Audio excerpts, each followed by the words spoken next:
Today we are only talking about never mind. Do you want to do the intro today? Welcome guys, or welcome back. Today we're going to be doing Sinners. Unfortunately, we weren't able to find any literature, so we're just going to be speaking about the movie this whole episode today. I'm Katrina. I'm Nevaeh. Yeah. Sinners is not what I expected it to be at all. When I went into it, people had obviously told me it was really good, but not like to the extent of how good it actually is. All they said was, yeah, it's really good. It's about vampires. And so I went in there thinking, okay, where are the vampires? Because they didn't really show up to like the second half. So I was like, this is weird. What's this about? Yeah, it kind of felt like, so I got in like spoilers, obviously, from being on social media and everything. But I mean, it didn't spoil it too bad. But it really did felt like once like the vampires got introduced and everything, it was like a whole different movie. Yeah, it was, man. And like, it makes sense why it was that length. Wasn't it close to 2.5 hours? Yeah. It makes sense why it was that length, because I feel like every second of screen time was necessary. It really was. There wasn't, and the way it was shot was just so beautiful. Yeah, you ate that, Ryan Coogler. Definitely did. Yeah, it was so much more than a vampire story. Why didn't nobody tell me that? I think every theme that was touched on, every piece of social commentary and criticism, I like wholeheartedly agreed with. Mm-hmm. That made it so much more fun to watch because, I don't know, obviously every film is telling you something, but I love when like they're really strongly opinionated. Yeah, and I felt like that film hit close to home for like so many people. Yeah, and it was just so special. It was, especially for I feel like while there are constantly good films coming out, this film just really stuck out, especially like this year. Yeah, it was, the timing was perfect, I think. Yeah. I put a Letterboxd review for this one. As always. I feel like this was one of my better ones because it was like descriptive. I said, Sinners is a soulful narrative, hand-stitched with deep symbolism and presented through incredibly strong acting and direction. Also notable, impeccable comedic dialogue/delivery without overshadowing those hard-hitting somber moments. After that, I just put the importance of soul music, art, and creation when faced against those who aim to take that joy away, replacing it with indoctrinated ideas. When it's life or death, what do you choose? Is it even a choice? Because I feel like one of the major themes was demonizing creation and art and music. Yeah. Especially Sammy's father, but Sammy kind of stuck to his guns and kept making music anyway, and it kind of saved him in the end. And I feel like that's also not like talked about enough too, how like Sammy's father was with the whole music thing. Like lots of people are still like that, especially people who are very like religious and everything. They really kind of like shun all that stuff. Yeah. And lots of times, just like how music saves Sammy, it saves a whole bunch of other people who go through like all this like religious guilt and other stuff. Yeah, definitely the guilt part. And a lot of people, well, at least some people, what they got from the movie, they didn't really change their stance. They saw music as bad and it only brings evil. And that wasn't quite the point. It did bring in evil, but it was entirely different from like demon evil per se. Like, I'm pretty sure they did call him the White Devil, but they were referring to indoctrination and obviously, basically, how vampires were a metaphor for thieves/energy suckers, and obviously we were in like the 1920s, 1930s, right? Yeah, 1930s. Yeah, and so obviously it's a heavily racist time period. Segregation wasn't abolished until not during that time. You can really still see it, how they're like still like working on the plantations and everything with the cotton. Yeah, sharecropping, and then that's when prison labor was slave labor. It still is. During that time period, obviously, Black people were still outcast, still shunned, still being discriminated against. But the thing is, people liked what Black people were creating. They liked the music, not the people. And so they tried to steal it and make it their own so it wouldn't have to be associated with who made it. And that's sort of what we saw REMMICK doing. Like, he wanted, especially like the Irish songs they were singing, do you know how it's like watered down? Yeah.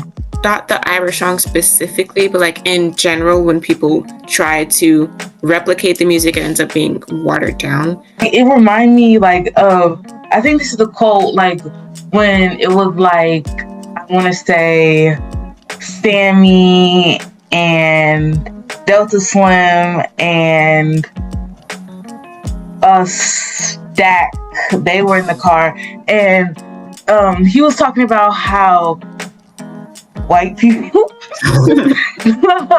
how they like the blues, they just don't like the people who make the blues. Yeah, he did say that, didn't he? Yeah, that's what I was trying to, that's what we're trying to get. So it's not that they're bringing in evil because music is bad, they're bringing it in because the people, like, their intentions are bad, them trying to replicate it without liking the people.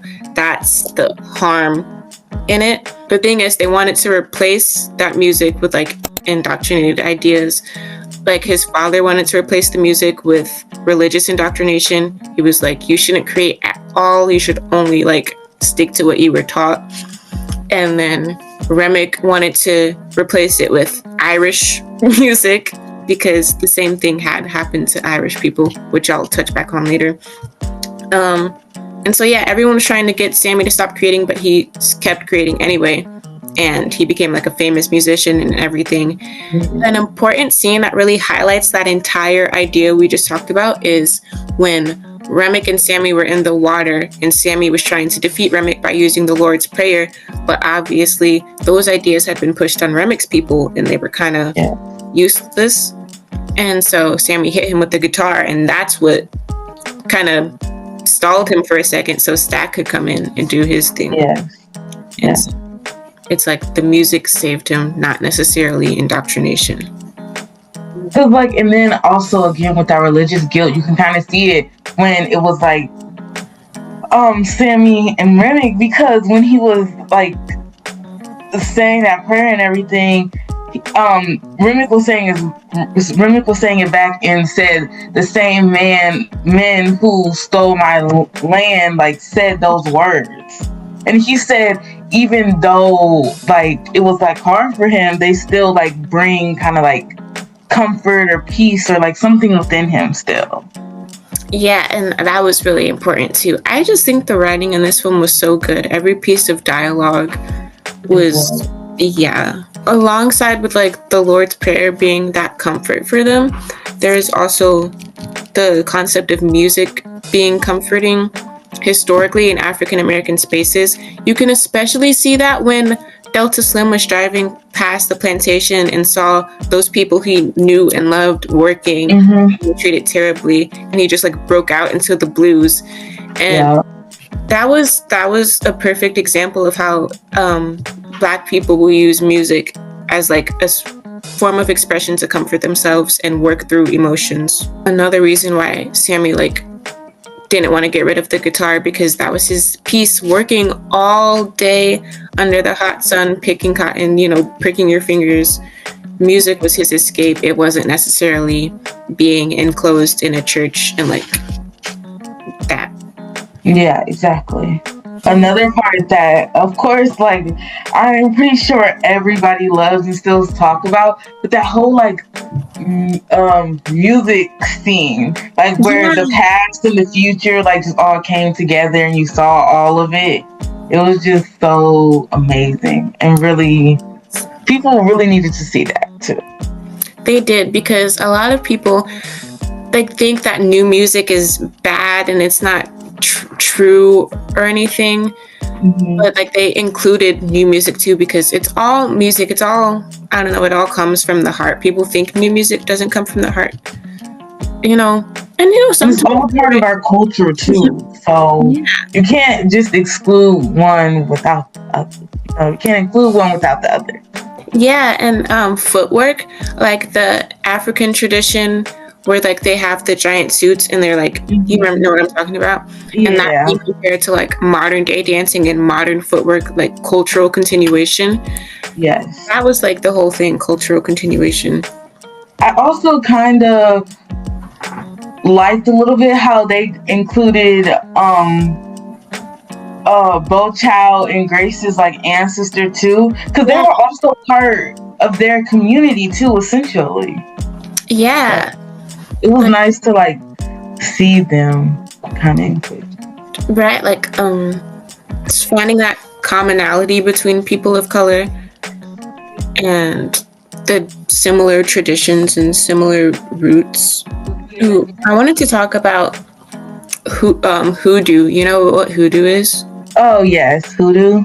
Yeah, it's so interesting to me. A lot of people like like speaking too fast again. So I wanted to talk about like why it's called Sinners.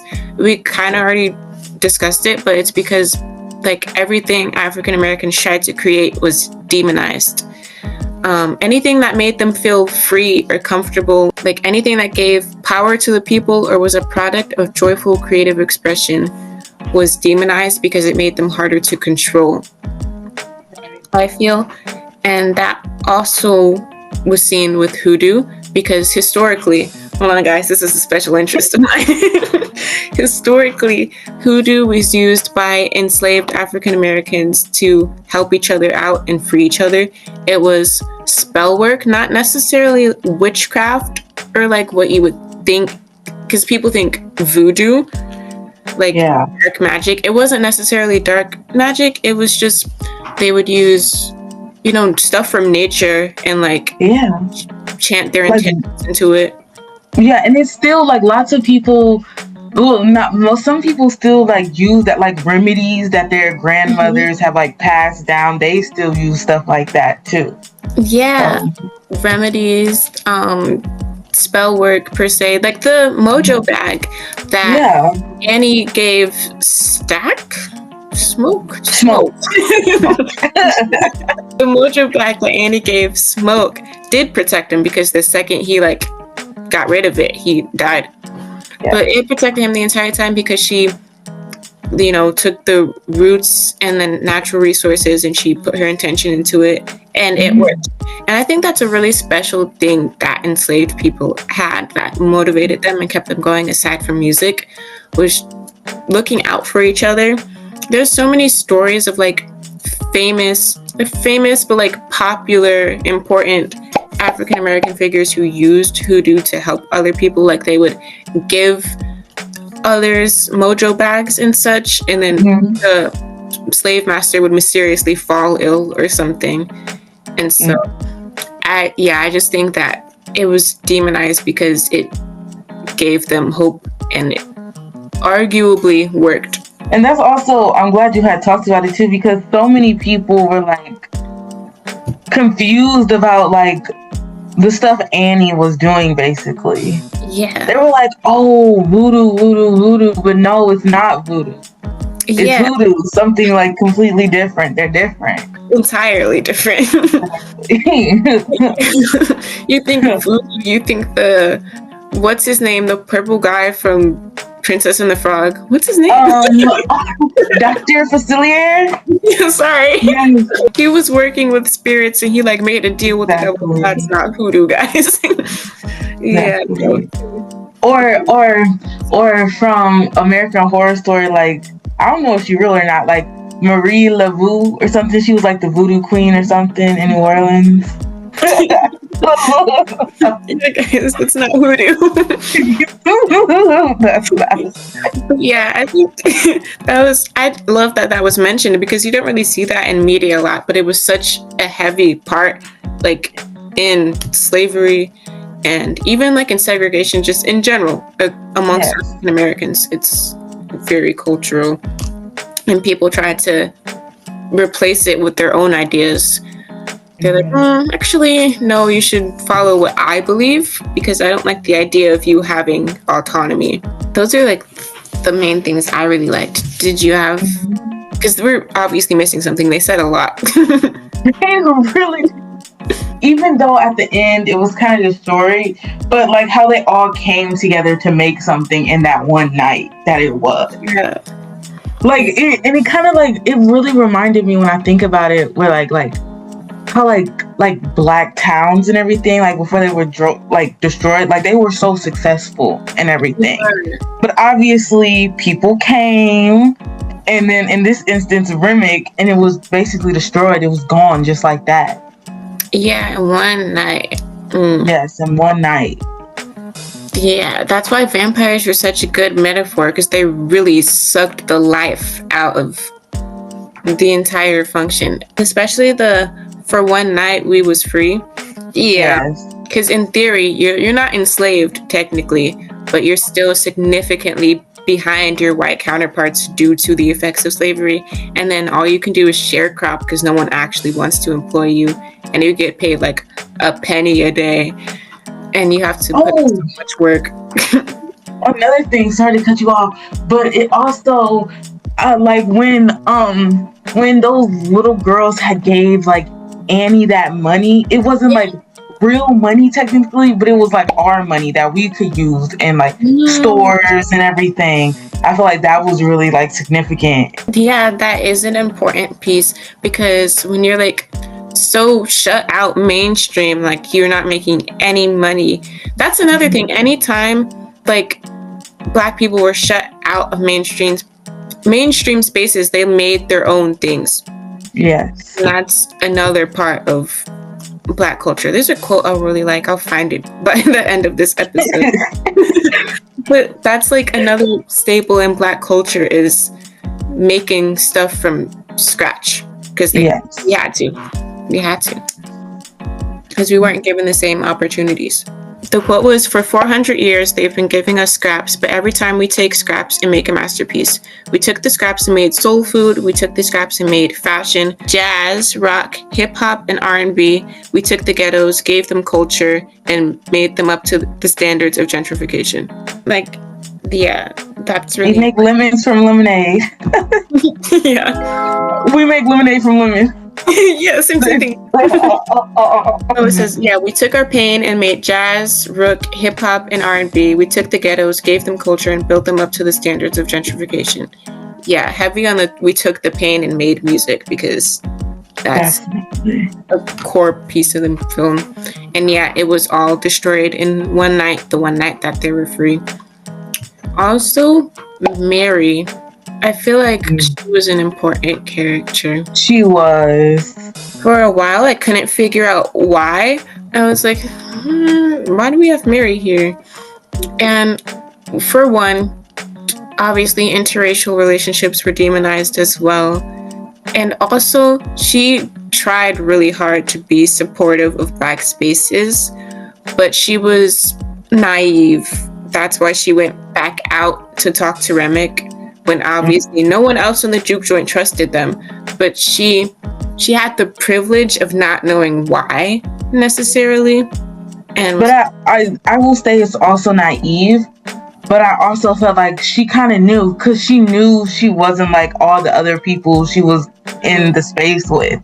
She knew she could use that to work with it. That too, yeah. Probably that more so than what I said. Yeah. No, she was naive when she turned her back and just expected him not to do nothing. Yeah. Yeah. I didn't know he was gonna fly. But I would have at least kept my, like, I wouldn't have turned my back on him at least. I'm pretty sure I jumped when he Yeah. And I think that translates to the people I watched it with. They said she was greedy. I don't think she was necessarily greedy. I think she was obviously going to share the money with them. all in all comes from privilege, the naiveness and the like fact that she could use it to her advantage. Yes. I also think like I really kind of like still kind of like I kind of sympathize with her a little bit because yeah, she was like white and everything, but back then even if you just had one drop, you were considered black. It didn't matter. So I kind of did sympathize because like she was like kinda so, like two different identities. So like she was raised around like smoke stack. They wasn't raised around no like white people, you know. Like she was always surrounded in that whole area and space, and then obviously she looks the way she looks and married a white man, and so I can kind of see that a little. Yeah, imaginably. Yeah, obviously shunned in her own communities. Yeah. Well, but yeah, and then Annie, she was important. She also, I like how they sort of got rid of the mammy stereotype because, so many people saw her and was like, oh, plus size black woman, that must be his mom. What? I still don't understand where people got mom from. Like there was in no way. Like even when like I first like watched it and I had saw like little comments and everything, I'm like, how did you get mom from that? Like their whole interaction was like never. That was very mother. No. Like I felt it like they're just like tension even from when they were talking or like when she walked back in and he like waited a minute and then followed her. Like you could just that's not giving mom energy. Yeah. Well, I really liked Annie. She's underrated. She was without her they would not have made it. Exactly. I was gonna say she basically saved everybody in my opinion. She was very, very intelligent and she had strong intuition. It's because if it was just smoke and stack, they might have let REMMICK in. They probably would have. They would have just shoot him probably something. Yeah. It probably Stack probably would have did something and Smoke would have had to go after him and then. Especially when Stack was turned, Annie was Smoke's rock because Smoke was absolutely about to go out there for his brother. He really was. And so Annie was important. PEARLINE too. I feel like this was a very sensual movie. There was a lot of, and I think it wasn't necessarily like random or unnecessary. I think it was put there to represent what everything else was there for. They were demonizing sensuality as well. And that's demonized all the time, even today.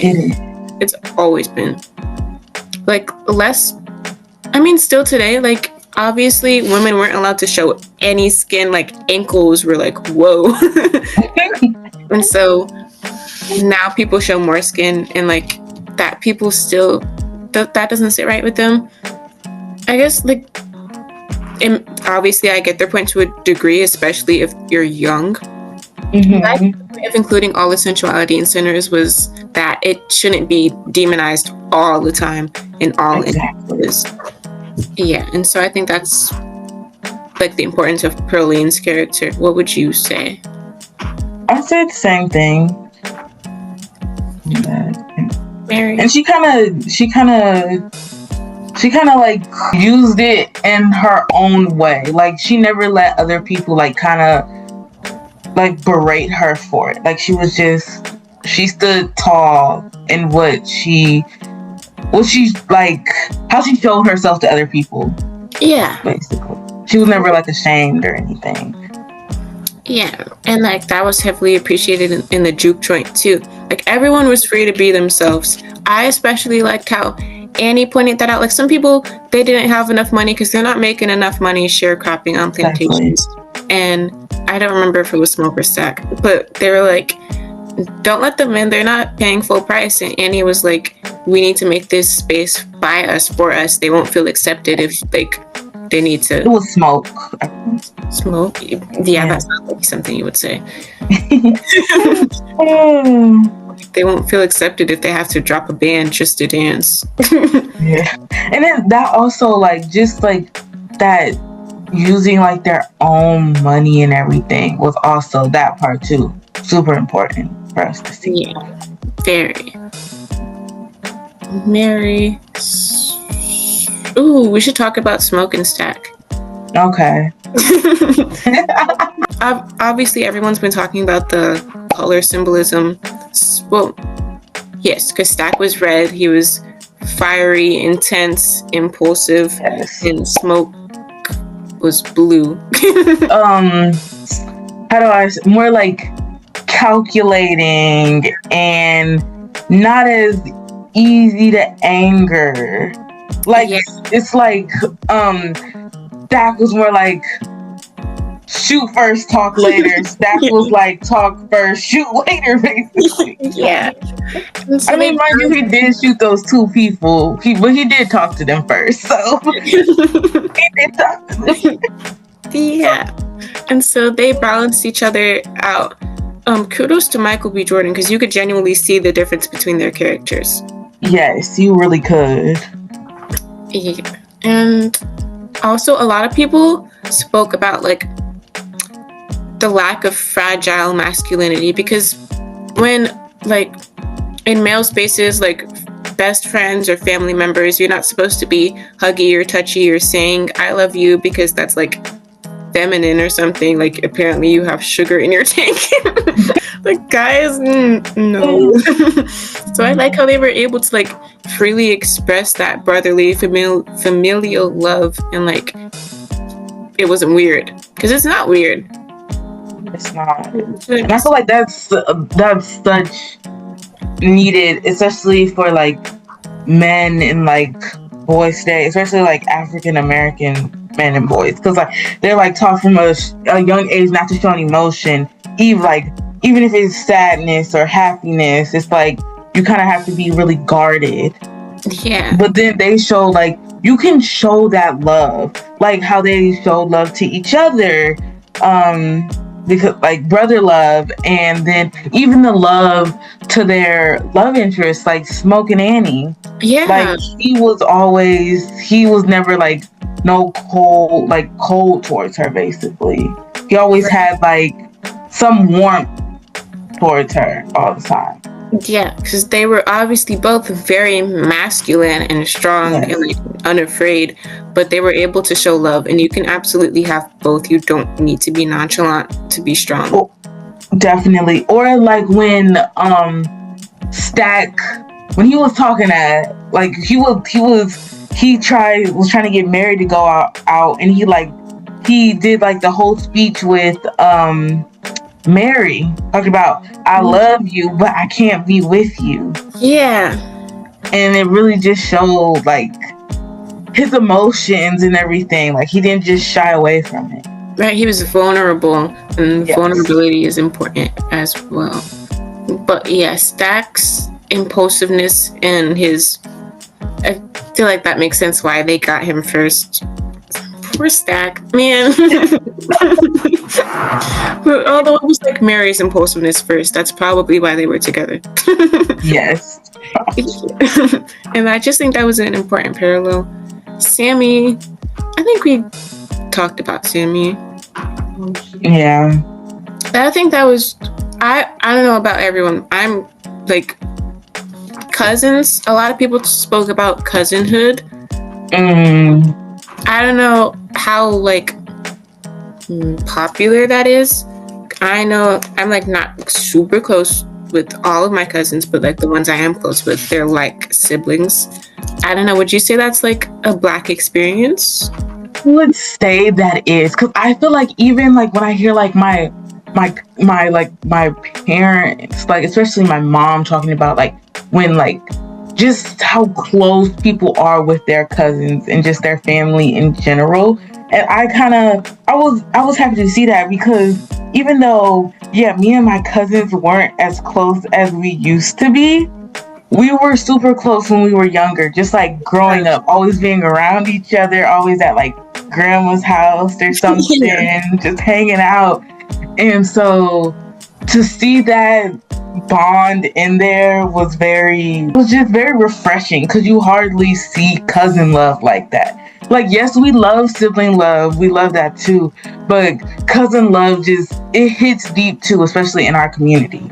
Yeah, it was very important to see and very realistic as well. Even at the end, when Sammy was way older, you could see he looked up to his older cousins. Yes. Yeah, because a lot of people took that scene. He was like, was it like that? Was that night like that for you too? Or whatever he said. Like, he wanted to know Stack's opinion because they still have that cousin bond, even though it's been years.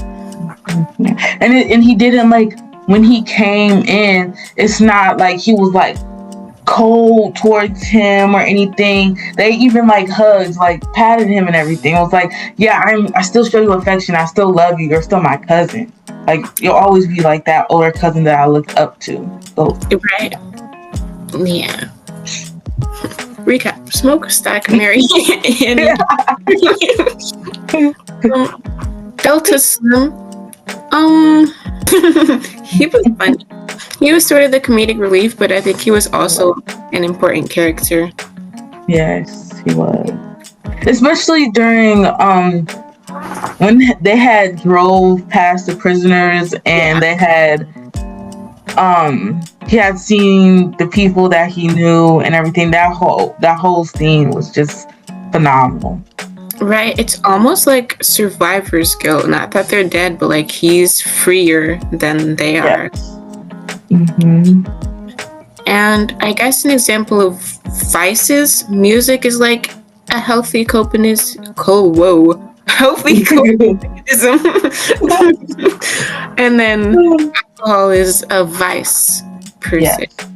And this is like significantly later on the timeline, so I'll just mention it briefly. But like, you know, the war on drugs, and then like drugs were deliberately put in black spaces. Yes. Because people knew they would use them as a coping mechanism for their struggles. I don't think that happened with alcohol, but I think in that same vein, alcohol was a coping mechanism. Oh, it definitely was. It definitely. Yeah.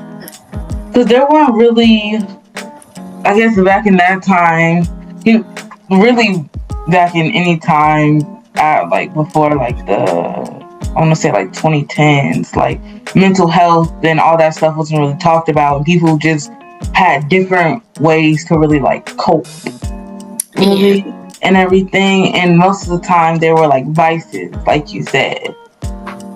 And so I feel like that's also a little like homage to our community too, how we have used vices before to cope with trauma.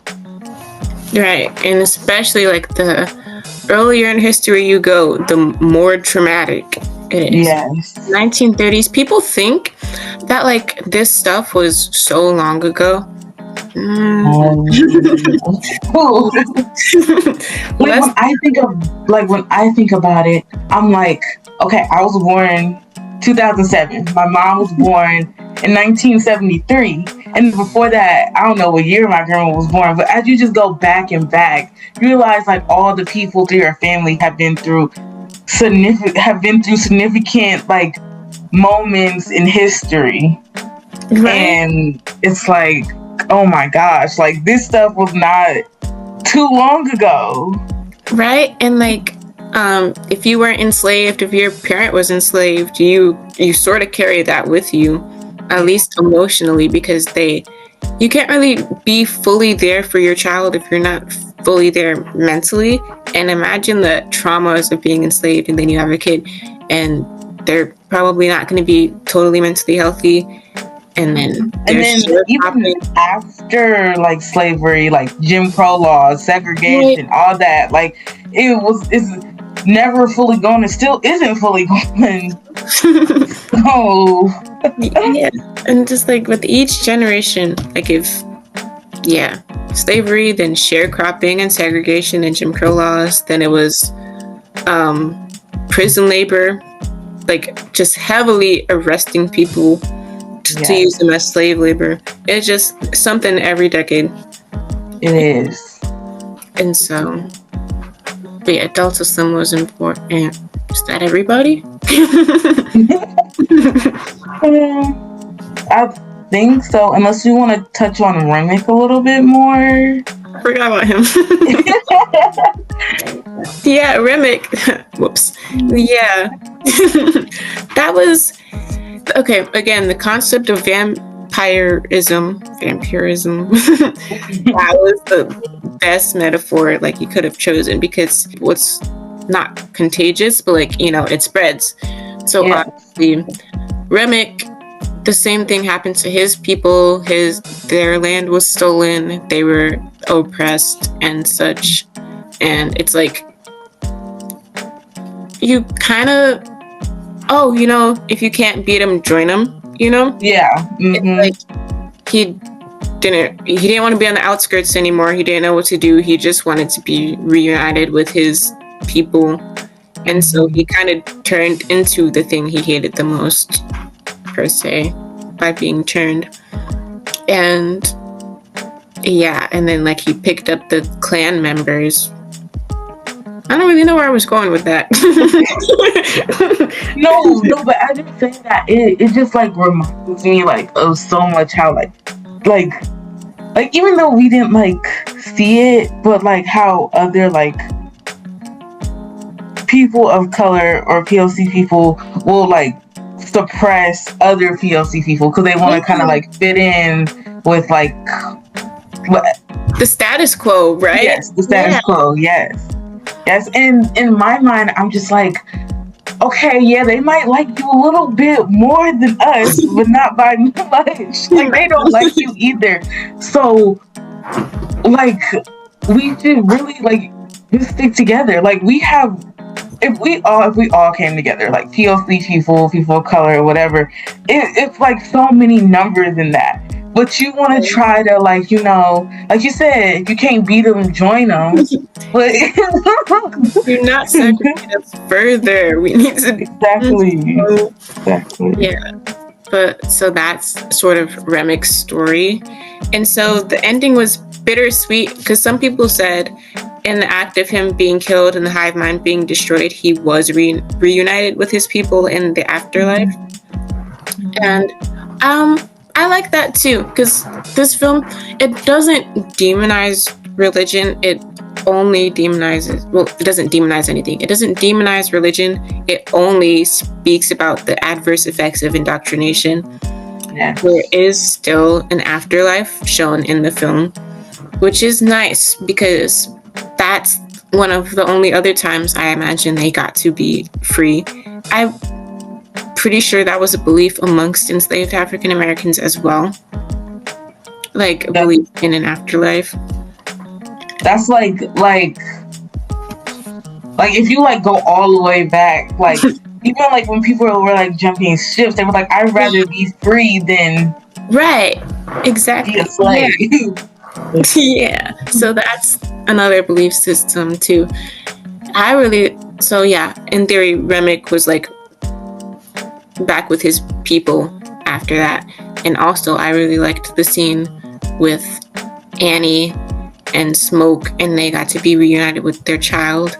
That line was really important. He was smoking a cigarette and she was like, you can join us after you put that smoke out. And she was talking about the cigarette, but a lot of people also was like, she's talking about the name Smoke itself, because of course his name was like Elijah, right? Elijah, yeah. Yeah, so it was like, put away that, you know, gangster persona and like everything you did in this life, put that aside, you know.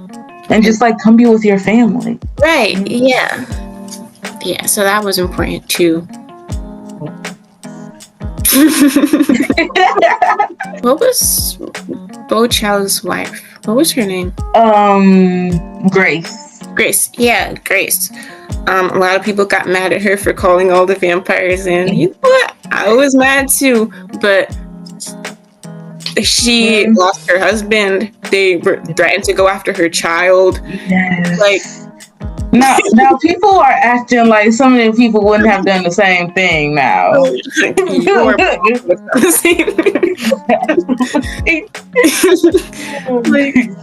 it was either like then or never, I guess, because all they were doing were turning more people.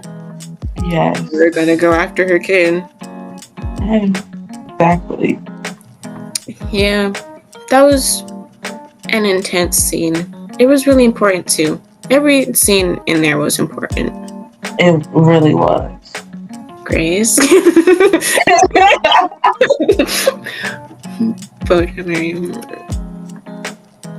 The Native Americans. Yes. Yes, they had such a short period of screen time, but because I don't know.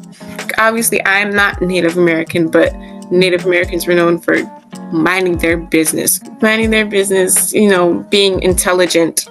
Yes. A lot happened to Native Americans. Their land was stolen. They were oppressed. Same story.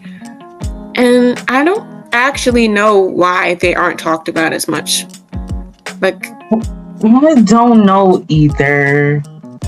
I guess people just try to push them off, kind of. Yeah. Because I feel like, okay, no, I don't feel like this, but I feel like people feel like it's always, it's like they're kind of, people just don't, if I'm going to be honest, you don't really see them that much in anything. Like, they're not really represented anywhere. Like, they're not really, they kind of like stay to themselves anyway, like in their tribe and everything. My grandma, her dad was like, what was it? He was like, I want to say like half Native American. And so she's like, what, like a quarter or something? So she said she's like met that side of her like family before, and how they mostly like just keep to themselves. Like they don't, like you said earlier, like they build their own stuff, so they're like own community. Yeah, that is the thing. Some of them were like banished to reservations, and I assume like African Americans, they built from the ground up and made their own space where they feel included. Yeah, and created their own, because they have their own music and cultural traditions as they do. Yeah, and so I think they were hunting the vampires, right?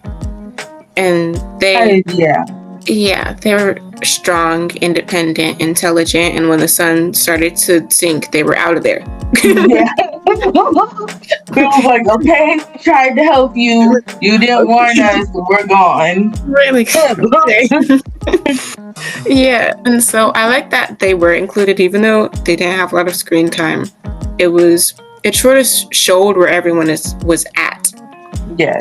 Like I've never heard of this in like a history class before, but apparently Asian Americans and African Americans did build alliances.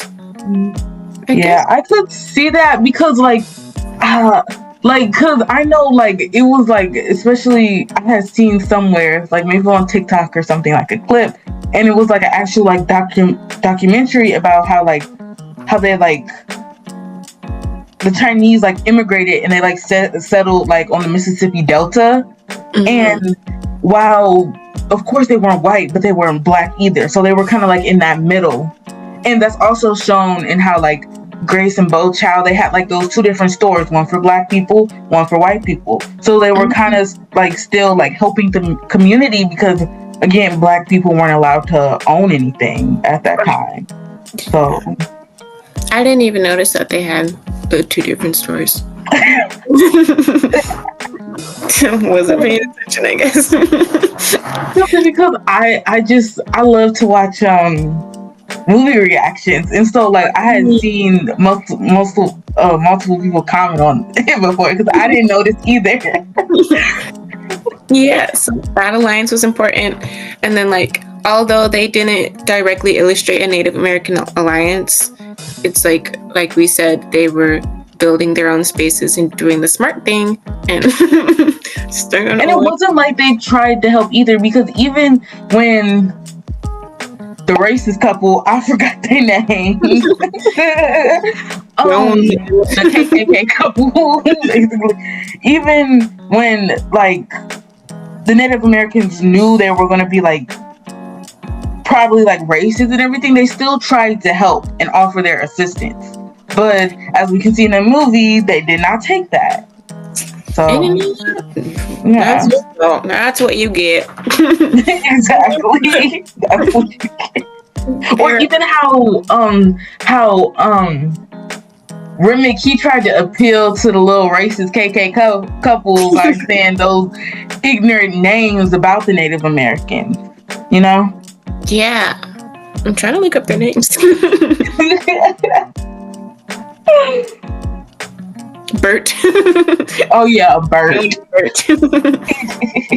I'm not gonna lie. Wait, me and the other person, well, the person, she was like when he woke up, it was like, "Hey, baby." No, like people found that attractive. That's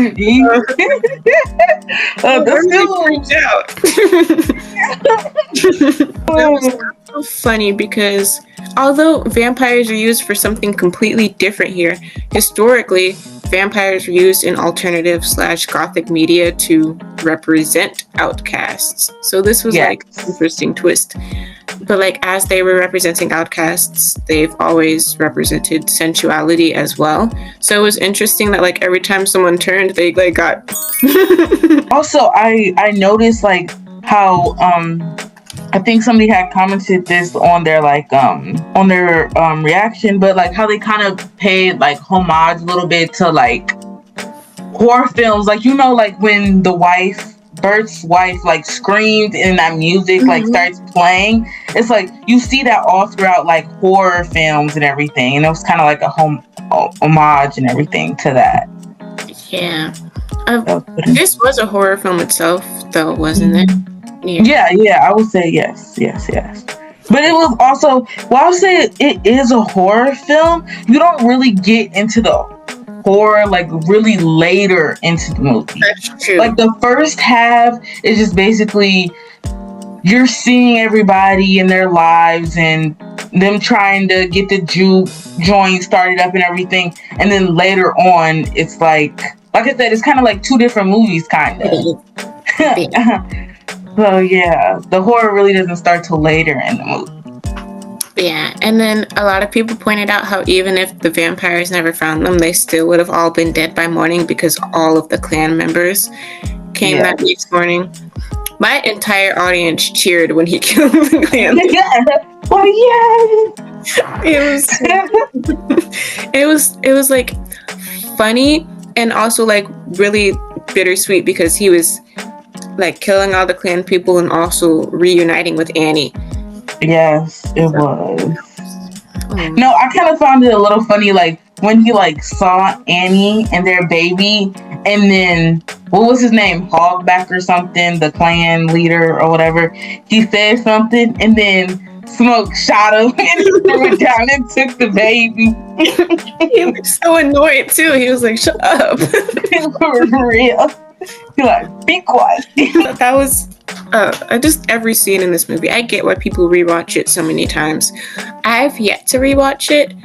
Maybe because of the length, maybe because it's like so heavy and I'm never ready to just sit down and watch it again. Because I know if I watch it again, I'm going to find 100 new things that I missed the first time. I'm not ready for that yet.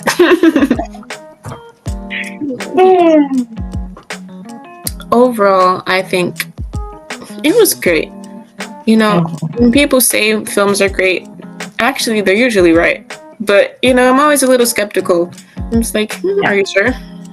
Especially because I feel like, not for everything, but I feel like definitely like the writing has kind of just been the same these last couple of years, really. Like it's like the same storyline, the same plot over and over again. And to see something different was just so refreshing. Right, like this was truly original. And this was like the one time I didn't look up the director before watching something. I beforehand didn't know that he directed Black Panther. He's low-key 3 for 3 with me right now. Black Panther, Forever Sinners. Okay. Yes. And then I also noticed with Ryan Coogler, he definitely like he definitely does use Michael B. Jordan like through a lot of his films. You can see he's like, even like when he was younger and everything. Really? Like he's like he's like a prominent person that you see in his films. Yeah, I love when directors that get comfortable with one actor, and it's like, especially when they write and direct, it's like they write a role just for that one person. You see, Christopher Nolan does this with Cillian Murphy all the time. Oppenheimer, Inception, The Dark Knight. He's another director that I noticed. I don't even know who it was, but like when I had seen a couple like Spike Lee films, like he'll use, especially Denzel Washington. He'll like a good amount of his movies, Denzel Washington is like playing the main character. Yeah. And everything. I guess we're gonna be done with the movie review. Oh wait. Did we even say why we were recommending? Oh, pardon. Excuse me.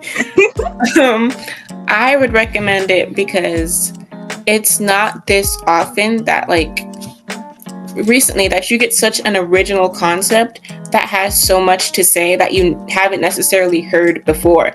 Like you don't really see Hoodoo represented. There's a lot of Black struggle movies there's a million Black struggle movies, and while this included the struggle, but it also included everything else that's embedded in African American culture. Yeah. It's important to see that as well. I agree with you, and I say like really just why I recommend it is like the representation it shows. Like I feel like anybody can go and watch that, especially like African Americans really can go and find something that hits close to home for them in that movie. Like it just shows a lot that we can still find in our community to this day. Yeah. Even Irish people, like people with Irish ancestry, said they heard those songs growing up, and that was like comforting. And so, yeah, you can even see yourself in REMMICK, I guess. Exactly. Even Asians too. You can go and find a little bit of your people, your culture in there too. Like, yeah. Oh, another thing about REMMICK, again, vampires, perfect metaphor, because the hive mind. You don't see that in all vampire media, but this specifically, having the hive mind was important because that was another example of watering down what you're taking and trying to make your own. Like, he was talking to Grace and he knew everything that Bo Chow knew, even the language, other stuff. But yeah, I feel like it really showed a lot of like, especially because like you don't really see, at least not recently, like vampire movies like that hive mind, or like even other like the eyes and everything, or like their claws and like fangs and all that. You don't really see it and depict it that way in most media. Like I'm sure if you really think about it, even though you'll think about Twilight vampires who sparkle in the sun and have a six-pack. But also the drool. I don't think I've seen that. I've even seen like Nosferatu with the 19, 20, 30. It was really boring, by the way. I wouldn't recommend that.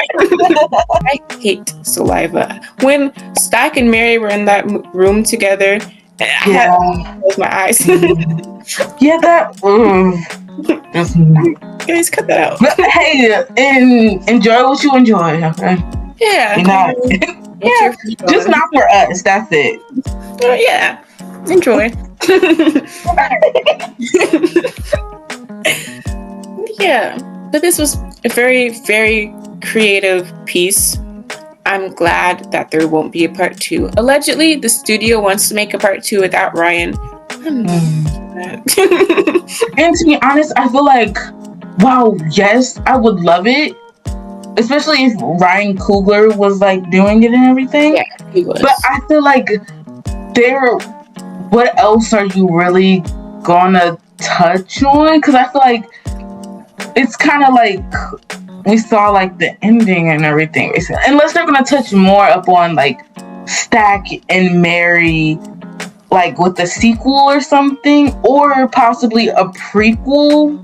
But I feel like more sense. Yeah, a prequel would make more sense. But at the same time, I feel like the movie gave us it, and it's like it's good as like it doesn't need a sequel or a prequel. Now, while yes, we may like it, but just to have that one movie is just yeah. Like, we got it. That's enough, guys. Yeah, especially without Ryan Coogler, like. No thanks. For real, no thank you. Well, we hope you guys enjoyed this whole review and everything. It was basically just us yapping, which we always do, so get used to it. Also, our internship is ending this weekend, but we are still continuing the podcast. Right, this is too much fun. Yes, too much fun. But yeah, shout out to Survivor Speak. They really like done a lot with us and taught us things. I would say, like, for me, it was nice to get like more like professional knowledge, even just like to pick up little skills and here and there, like making flyers, making informational videos for like Krystal Clark and other things. It really gave me some skills that I've gotten good at and can possibly use for in the future. Yeah, me too. I really enjoyed being able to like make pieces of graphic design, uplifting Krystal's story, and also like even screenwriting. I've done so much in this internship. Like, it started off with the phone bank and making calls to voters, and we've done graphic design, informational videos, short film pre-production, a podcast. Oh yeah, be in tune for that too, guys. Oh yeah, you might see a couple people you know. Some familiar faces. Yeah, shout out to Survivor Speak. Make sure to like stay updated on their Facebook page. They're always uplifting a story of some sort, giving power back to the people, encouraging people to use their voice. And while we're talking about how they encourage people to uplift their voice, of course, we still have to talk about Krystal and everything and what's been going on with her. Apparently, there's been a meeting to talk about her condition and everything recently. And so I just say, people just keep pushing, keep staying on her story, keep getting stuff out. So major people, just anybody can just see this. Like, comment, post, like, reshare, whatever you can do. Definitely look and check out her Linktree. That's where all her stuff is. Everything. You can look at medical documents, doctor notes, even some stuff for some lawyers and everything. Because it has been working. We have seen progress. Like, talking about it, people are listening. There has been progress. We just need to get to the finish line at this point. Yes. And that finish line is getting her out and seeking health care for her. Yeah. Long overdue. Yes. Yeah. Well, yeah, again, we hope you enjoyed this episode. We hope you noticed something about Sinners that maybe you didn't before. Yes. And hopefully, if you haven't seen it, which I hope you have, go check it out, or go check it out again, because honestly, it's a really good movie and it deserves all its praise and attention and everything. Absolutely. Because literally, this came out in April, May, June, July, August. Watch it again. Bye. Bye, guys. See you next time.